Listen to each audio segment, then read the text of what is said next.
En quelques mois, l'armée de Mobutu s'effondre. Il a beau multiplier les réunions avec son chef d'état-major devant les caméras, son armée l'abandonne. Même la division présidentielle s'enfuit pratiquement sans combattre.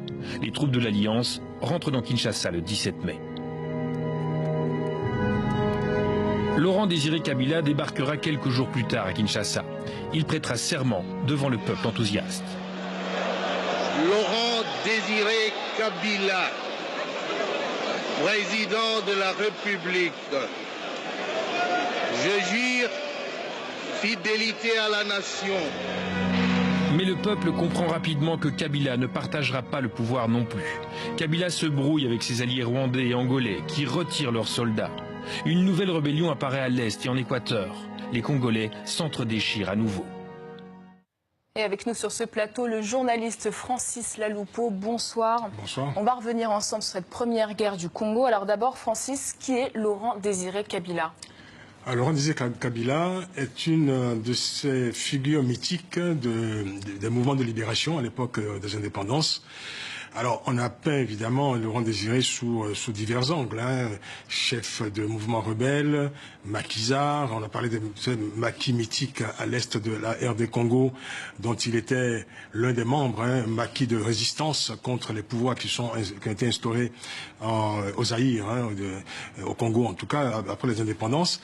Alors, c'était à la fois le chef de mouvement rebelle armé, qui se battait pour l'indépendance, mais en même temps qui ont combattu ensuite les régimes instaurés, notamment le régime de Mobutu, dont il a été un opposant parfaitement constant pendant plusieurs années.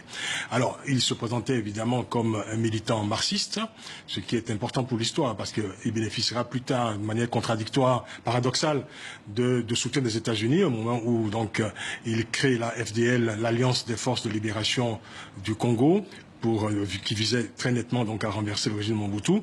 Mais entre-temps, c'était d'abord un maquisard, à la fois maquisard, chef rebelle, un peu commerçant, un peu trafiquant, disait-on aussi, mais qui avait su nouer des alliances très fortes dans la région, notamment avec le chef de l'État ougandais, Yoweri Museveni, avec le régime burundais, et beaucoup plus tard, évidemment, avec le régime de Paul Kagame au Rwanda, ce qui sera déterminant, évidemment, pour cette aventure de la FDL qui mènera jusqu'au renversement du maréchal Mobutu.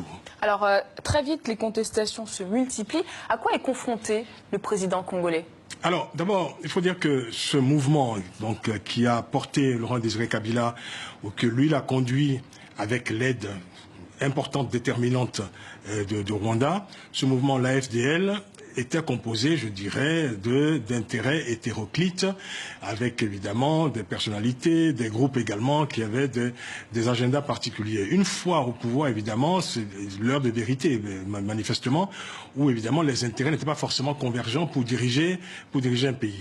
Par ailleurs, il faut dire que une fois en place, il fallait donc gouverner, gérer un pays. Laurent Désiré Kabila s'est révélé à ce moment-là comme, je dirais, davantage prompt à délivrer des discours, des diatribes anti-impérialistes, des incantations évidemment anti-impérialistes, qu'à mettre en place un véritable programme de gouvernement.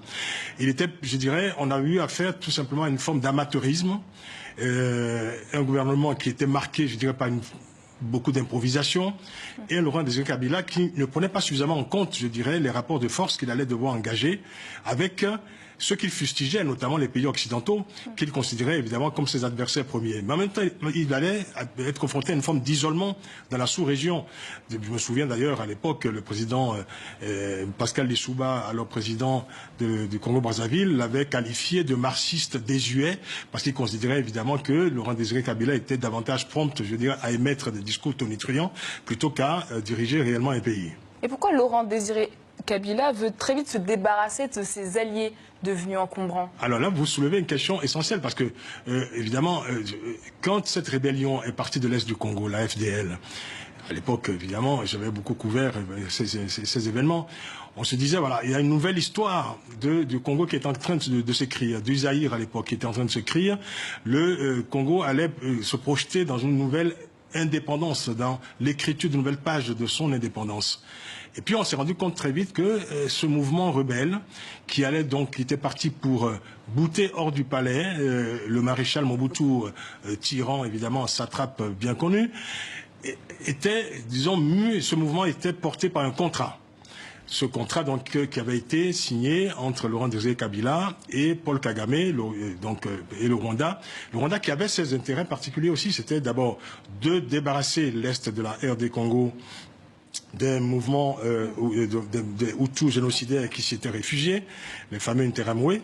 Et par ailleurs, il était entendu qu'une fois à Kinshasa, il y aurait une forme de co-gestion de l'État congolais par à la fois Laurent Désiré Kabila et les Rwandais. D'ailleurs, la plupart des grands officiers qui faisaient partie de la FDL étaient des Rwandais. Le directeur de cabinet de Laurent Désiré Kabila était également rwandais, James Kabarebe, et aussi, je dirais, tous ces conseillers qui l'entouraient.